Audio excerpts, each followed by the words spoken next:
Right Vijay గారు మాట్లాడదాం. ఆనంద్ బాబు గారు ఉన్నారు, state president BC student federation నుంచి. ఆనంద్ బాబు గారు, సీట్కి ఒక రేటు, డెస్టినేషన్ త్వరగా రీచ్ అవ్వాలంటే ఒక రేటు కొన్ని గంటల్లో, సో రకరకాల రేట్లు పెట్టి ప్రైవేట్ యాజమాన్య తీరు పట్ల మీరు ఏమంటారు? ఆర్టీసీ యాక్టివ్గా ఉన్న ప్రాంతాల్లో కూడా ఈ రోడ్డు మీదకి జనం రావాలంటేనే రాత్రి టైంలో భయపడుతున్నటువంటి పరిస్థితి. ఈరోజు తెల్లవారుజామున జరిగినటువంటి ఈ ఘటనకు సంబంధించి మీరేం మాట్లాడతారు? యాక్చువల్ గా ప్రజల అవసరాల కొద్దీ ప్రస్తుతం ఉన్నటువంటి ఈ స్పీడ్ జనరేషన్ లో ఎవరైనా ప్రయాణ సమయాన్ని తగ్గించుకోవాలనుకుంటారు. అట్లాంటి సందర్భాన్ని ప్రజల అవసరాలను ఈ ప్రైవేటు ట్రావెల్స్ బస్సులు కావచ్చు, ప్రైవేట్ ట్యాక్సీలు కావచ్చు, వాళ్ళ అవసరాలను వీళ్ళు క్యాష్ చేసుకుంటున్నారు. ఇక్కడ మనం గమనించాల్సింది ఏంటంటే, గవర్నమెంట్ ఏవైతే రూల్స్ ఉంటాయో, గవర్నమెంట్ స్టాండర్డ్ ఆపరేటింగ్ ప్రొసీజర్స్ ఏవైతే ఉంటాయో వాటిని ప్రైవేట్ యాజమాన్యాలు తుంగలో తొక్కి, ప్రజలకు ఎలాగో కనీసమైనటువంటి మినిమం అవేర్నెస్ ఉండదు. వాళ్ళ అవసరాలు ఏంటి, వాళ్ళ గమ్యస్థానాన్ని చేయడమే వాళ్ళ లక్ష్యం. అట్లాంటి సందర్భాన్ని ప్రజలకు సరైన అవగాహన కల్పించడం అనేది వాళ్ళ అవసరం. కానీ అవన్నీ పక్కన పెట్టేసి, ప్రభుత్వాల నిబంధనలు పక్కన పెట్టేసి కేవలం డబ్బును క్యాష్ చేసుకోవడమే లక్ష్యంగా ఈ ప్రైవేట్ ట్రావెల్స్ అన్ని చేస్తూ ఉంటాయి. కొన్ని సందర్భాల్లో మనం గమనిస్తూ ఉంటాం, ఈ పండగలు ఇట్లాంటివి వచ్చినప్పుడు మనకు బాగా ప్రచారంలో ఉంటుంది. అంటే గమ్యస్థానాన్ని చేరుకోవాలంటే పబ్లిక్ ట్రాన్స్పోర్ట్ లో కూడా గవర్నమెంట్ కొన్ని బస్సులను ఎంగేజ్ చేసుకొని రవాణా వ్యవస్థను ఏర్పాటు చేస్తా ఉంది. అదే సందర్భాన్ని, అదే సమయాన్ని ప్రైవేట్ ట్రావెల్స్ టికెట్లను డబుల్ చేయడం అనమాట. అంటే మీరు అన్నట్టు సీటుకో రేటు, రూట్కో రేటు, స్పీడ్కో రేటు, ఎక్కడ అవసరం ఉందో, ఎక్కడ డిమాండ్ ఉందో అక్కడ రేట్లు పెంచేస్తారు. దానికి తగ్గట్టు వీళ్ళు క్యాష్ చేసుకోవడం, ఇవన్నీ కూడా ప్రభుత్వ యంత్రాంగం యొక్క ఏదైతే ఉందో అజమాయిషీ చేయొచ్చు, లేదంటే నియంత్రణ లోపం అని స్పష్టంగా తెలుస్తా ఉంది. రైట్. అంటే మీరు అన్నట్టు పండగల టైంలో ఆ బస్సు రేట్లు, అప్పుడున్న రద్దీని బట్టి వాళ్ళు అంత స్పీడ్ వెళ్ళకపోవచ్చు, కానీ రోడ్డు ఖాళీగా ఉందని స్పీడ్ వెళ్ళిపోవడం, దాదాపు 12-16 గంటలు పట్టేటువంటి ప్రయాణాన్ని 8 గంటలు 7 గంటల్లో తీసుకువెళ్ళడం, ఇదంతా కూడా ఇప్పుడు ఎక్కువైపోయింది. సో అసలు ఎక్కడో ఇక్కడ ఈ బస్సు ఇప్పుడు ఈరోజు జరిగిన ఘటన ఒరిస్సాలో రిజిస్ట్రేషన్ చేస్తే అక్కడ ఫిట్నెస్కి సంబంధించి కానీ అంతా ఇక్కడ నడపడం, ఎక్కడో దీనికి సంబంధించి రిజిస్ట్రేషన్, ఇక్కడ రన్నింగ్. దానిపై మీ కామెంట్ ఏంటంటే, ఈరోజు విజయ్ గారు చెప్పినట్లు ఒక డిబేట్ పెట్టేసుకుంటే లేదా మన నలుగురు మాట్లాడి చర్చిస్తే ఇది కాదు, గవర్నమెంట్ ఎలాంటి చర్యలు తీసుకోవాలి మీరేం చెప్తారు? మరి ఇంకోసారి అంటే గతంలో గత 12 సంవత్సరాల క్రితం కూడా ఇలాంటి ఘటన ఒకటి జరిగింది. అప్పట్లో రవాణా శాఖకు సంబంధించినటువంటి మాల్కొండ గారు యాక్షన్ తీసుకోవడం జరిగింది. సో మళ్ళీ ఇప్పుడు జరిగింది. సో మళ్ళీ ఇది రిపీట్ కాకూడదు, దానికోసం ఏం చేయాలి? యాక్చువల్ గా ప్రభుత్వ యంత్రాంగం నిరంతరం ఈ ప్రైవేట్ ట్రావెల్స్ విషయంలో పటిష్టమైనటువంటి నిబంధనలు ఉన్నటువంటి ఆ నిబంధనలను ఖచ్చితంగా అమలు జరపాలి. అధికార యంత్రాంగం ప్రతి జిల్లాకు లేకపోతే ప్రతి హైవేల్లో నియంత్రణ చేసేందుకు ఈ మధ్య హైవేలో స్పీడ్ బ్రేకర్స్, అంటే అక్కడ మనకు డిస్ప్లే అవుతా ఉంటాయి, స్పీడ్ ఇంత ఉండాలి, సైన్ బోర్డ్స్ కూడా పెట్టి ఉంటాయి. అయితే ఈ ప్రైవేట్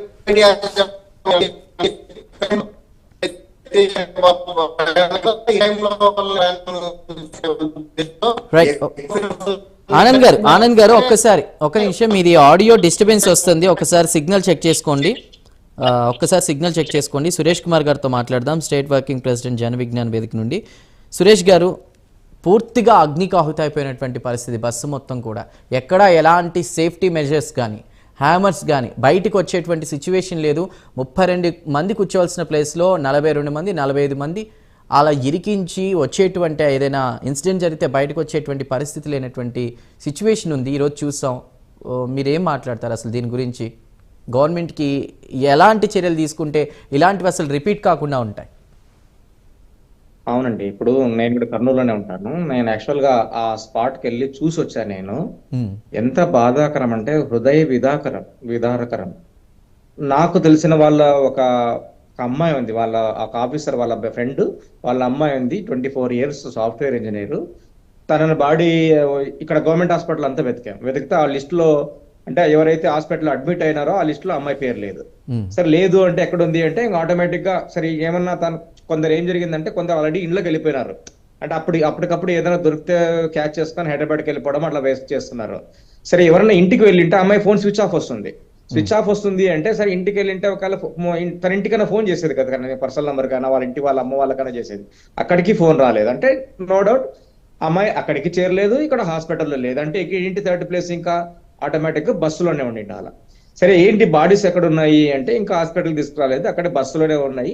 అక్కడికే వెళ్ళి ఫోరెన్సిక్ డిపార్ట్మెంట్ అక్కడికే వెళ్ళి పోస్ట్ మార్టం చేస్తుందని చెప్పి చెప్తున్నారు. సరేనా, అక్కడికి వెళ్తే అప్పటికే వాళ్ళకి తెలిసిన ఇంకొక అతను కూడా వచ్చి అతను లోపలికి వెళ్ళి చూసి వచ్చినాడు.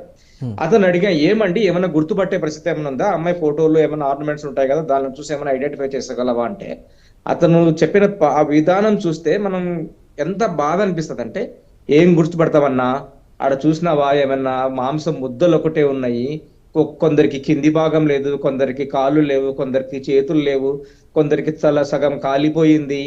ఇంత అసలు వీళ్ళు ఎవరు, వీళ్ళ పరిస్థితి ఏంది, వీళ్ళ బట్టలు ఏంది, ఏమి అట్లీస్ట్ ఏమి గుర్తుపట్టడానికి అవకాశం లేకున్నంతగా కాలిపోయినారు.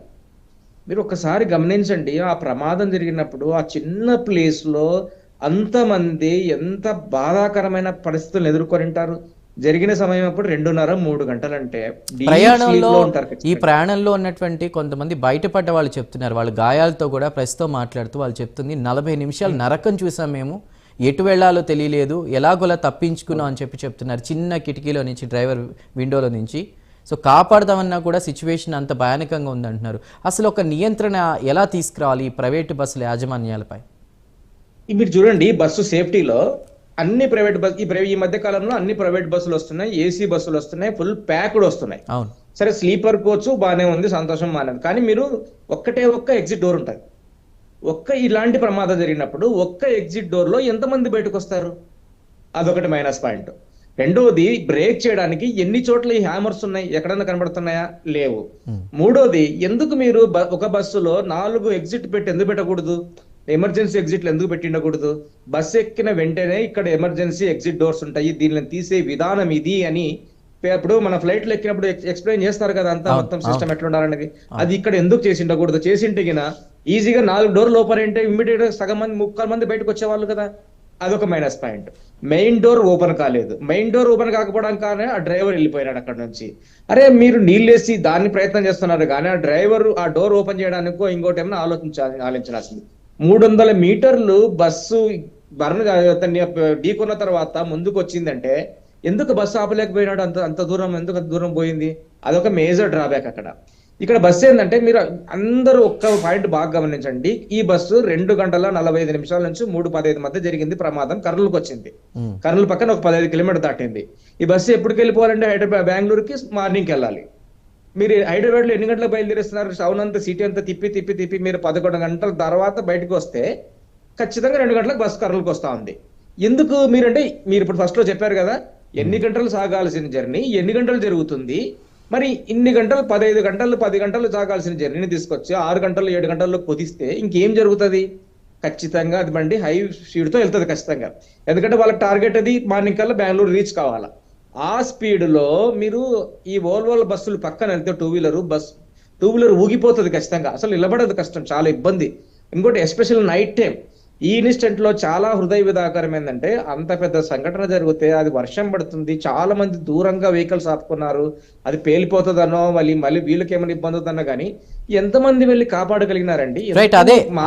ఎక్కడ నశిస్తుంది? సురేష్ గారు, అదే ఒక ప్రత్యక్ష సాక్షి ఒక లేడీ చెప్తూ ఉన్నారు వీడియోలో, కాపాడదామంటే కూడా కొంతమంది అధికారులు కూడా అక్కడ ఉన్నారు, వాళ్ళు డోర్లు వేసేసుకుని మాది ఈ ప్లేస్ కాదు అని చెప్పినటువంటి పరిస్థితి. సెల్ఫీలు తీసుకుంటున్నారు, వీడియోలు తీసుకుంటున్నారు తప్ప ఒకరిద్దరు తప్ప ఎవరు అక్కడ లేరంటున్నారు. అసలు మానవత్వం ఎట్టిపోయింది? మన వాళ్ళే అక్కడ ఉంటే అలా రియాక్ట్ అవుతామా? ఎంత మానవత్వం ఏమవుతుందండి? మీకేమవుతుంది? మీరు కూడా చనిపోతారా ఏమన్నా? దూరం నుంచి రాళ్ళు ఇచ్చవచ్చు కదా, దూరం నుంచి మీ వెహికల్ ఏదైనా రాడ్స్ ఉంటాయి కదా, అద్దాలు పలగొట్టిండొచ్చు కదా, మీ చేతనైనా సాయం చేసిండొచ్చు కదా, ఒకటికి వర్షం కూడా పడుతుంది కదా. అరే దిగి మీరు ప్రయత్నం చేస్తే, ఇప్పుడు చాలా చోట్ల ఇక్కడ మనము సరే వీడియోలు తీస్తున్నారు, అంతవరకు మీరు ముందుకు వస్తున్నారు, కానీ ఇంకొక స్టెప్ ముందుకేసింటే కొంతమందిని ఒక ఇద్దరిని కాపాడిన మీ జీవితంలో నేను ఒక ఇద్దరిని కాపాడిన ఒక తృప్తి ఎప్పటికీ ఉండిపోయేది కదా.